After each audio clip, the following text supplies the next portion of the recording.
Well, for more on the Rooibos industry, we're joined by the Professor of University of Stellenbosch, Owen Dean. Owen, we've been following the story quite closely because there's not a whole lot that comes out of South Africa that can, I suppose, be trademarked in a global scenario. Rooibos being one of those exceptions. Is there room for celebration, yourself being an intellectual property expert, that we now do indeed own this name? Yes, I think it's a very important milestone that has been reached. The problem has been that Rooibos is well known and identified in South Africa, but in the international marketplace, all sorts of people have tried to jump on the bandwagon, and most recently in France. Now, there is an international system in place to protect so-called geographical indications, GIs. And once you get a name like Rooibos elevated to that status, then it enjoys pretty well worldwide protection, and nobody else can use it without the authority of the Rooibos growers. It's been a long road to get to this point, but eventually it has happened, and we're now in the stage where we can claim international protection of Rooibos. Owen, I've had Rooiboses from Starbucks all over the place. I've had it in Germany where it's called Rooibos, SCH. I've seen it on the shelves in London. Does this have any implications for the people who are marketing it over there?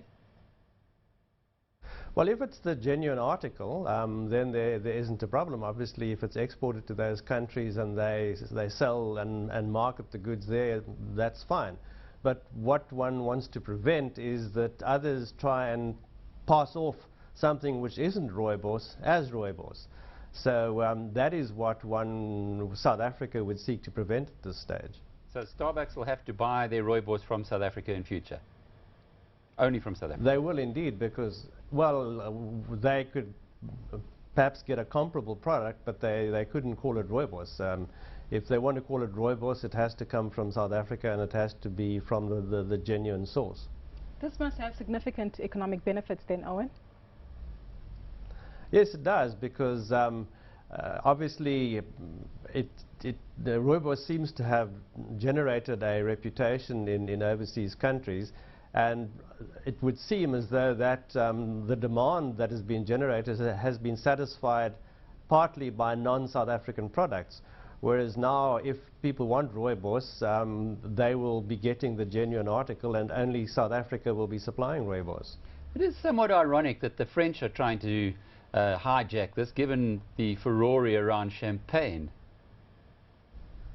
Well, that is correct. I mean, the French have been at the forefront of the protection of so-called GIs, and they've been extremely jealous about champagne. And so it's only right that we should now get the same sort of protection that champagne enjoys throughout the world. Does this highlight more work that needs to be done with regard to intellectual property protection in South Africa? Well, we've been very slow in utilizing this international regime for protection of GIs. And to some extent, the Department of Trade and Industry have been dragged kicking and screaming into this arrangement, because we could have got to this point many years ago. And it was really this attempt to register Rooibos as a trademark in France which sparked off this current step that has been taken.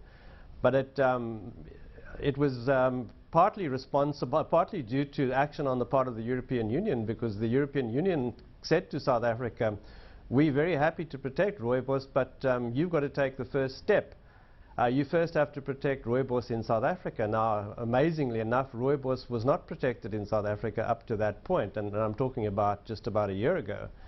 And so steps were eventually taken to give the name protection in South Africa, which is an indispensable condition for it being protected internationally. In other words, the international environment won't protect the name unless you protect it properly in your own country. What about something like Hoodia? We know that it's a huge product in the diet industry around the world. It's only grown here in South Africa and in Namibia. Is that a similar kind of an opportunity here to trademark it and make it proudly South African? Well, look, I mean, Hoodia has been used in various pharmaceutical products, and there are benefit sharing arrangements in place in terms of which the local San people benefit from commercialization of Hoodia. I don't know that Hoodia as a name is that well known. So in other words, I don't know that it carries much force in the marketplace to be calling something Hoodia. But if it does, I mean, if it turns out that way, then obviously Hoodia should go down the same road as Rooibos. Yeah, I think we need to do some research there. Go and have a look at the stores overseas. My wife used to have a health store, so I've got a pretty good insight into Hoodia is marketed aggressively, and perhaps there's another opportunity. But it's an interesting point, the one that Google brought up a little earlier, about South Africa perhaps not paying as much attention as we should to these trademarks. Are there any other, setting Hoodia aside, and now that we've gone ahead with Rooibos, but are there any other trademarks that, in your opinion, we should be paying attention to? Well, when you say trademark, it's not quite a trademark, it's what is called a geographical indication. In other words, it is a name which has a geographical significance. Like champagne, which only comes from a certain area of France, so Rooibos only comes from a certain area of South Africa. So this road down which Rooibos has gone can be followed by any other geographically orientated names. For instance, Stellenbosch wine route would be another example. Karoo lamb was mentioned in your video clip. So there are these names. The people have speculated with biltong, for instance, as another possibility which could be protected in this manner. Well, looking forward to that one. Biltong, huh? Beef jerky in the US. But thank you so much to Professor Owen Dean. He's a professor at the University of Stellenbosch.